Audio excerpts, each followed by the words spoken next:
Bom, é muito importante lembrar que Lula e Haddad herdaram o real em processo de valorização frente ao dólar. Na verdade, o real foi a segunda moeda que mais se valorizou em 2022. Terminou aquele ano valendo 5,69% a mais. Então, para efeito aqui de comparação, nesse mesmo período, o euro desvalorizou 14%, a libra esterlina desvalorizou 17% e o iene japonês 23%. Lula e Haddad também herdaram um país com a economia crescendo 7,7% no último biênio e com as contas públicas no azul.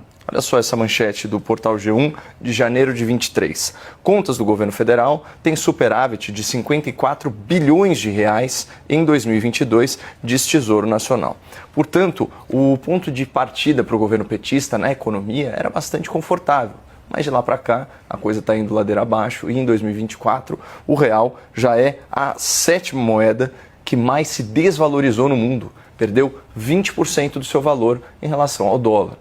No meio do ano, o Lula da Silva se referiu aos críticos na imprensa como cretinos e fez a seguinte bravata: quem estiver apostando em derivativo vai perder dinheiro nesse país. As pessoas não podem ficar apostando no fortalecimento do dólar e no enfraquecimento do real. Vão quebrar a cara outra vez. E aí, claro, Lula foi efusivamente aplaudido pela claque de apedeutas e sicofantas antes de terminar da seguinte forma: eu não voltei a ser presidente para dar errado.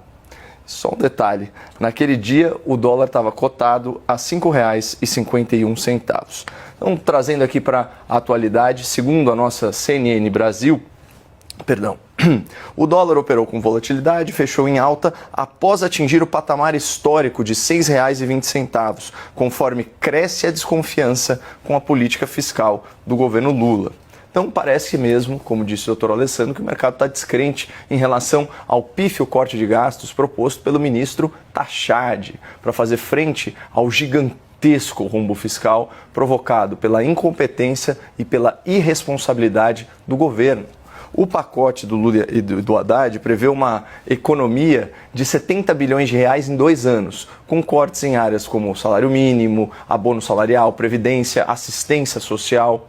Segundo essa matéria aqui do G1, na área da educação, a estimativa é de um corte de 43 bilhões de reais ao longo de 5 anos, o que teria um impacto muito negativo na expansão do ensino em tempo integral. Ainda assim, é um esforço para tapar o sol com a peneira, porque só em 2023 o déficit primário do governo federal superou 230 bilhões de reais, foi o segundo maior da história, também de acordo com o Tesouro.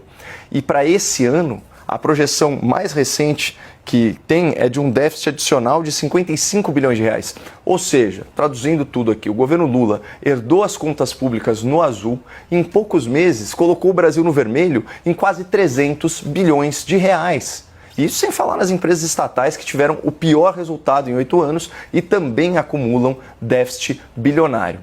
Daí, para tentar compensar todo esse endividamento que gera desvalorização da moeda, inflação e alta de juros, o ministro Tachad anunciou um corte de gastos muito tímido e Lula perdeu totalmente a confiança do mercado. Segundo a pesquisa Genial Quest desse mês, 90% do mercado reprova o governo Lula. 96% considera que a política econômica está indo na direção errada e 88% acredita que a economia vai piorar ano que vem.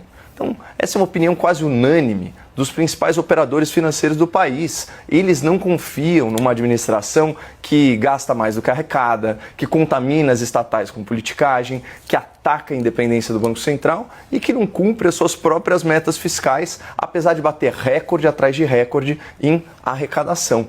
Então, diante desse cenário de incerteza, o capital ele busca investimentos mais confiáveis, investimentos como o dólar e como o ouro. E quem que vai culpar o mercado, Basília? Alguém aí sente confiança em deixar o seu próprio dinheiro na mão do Lula?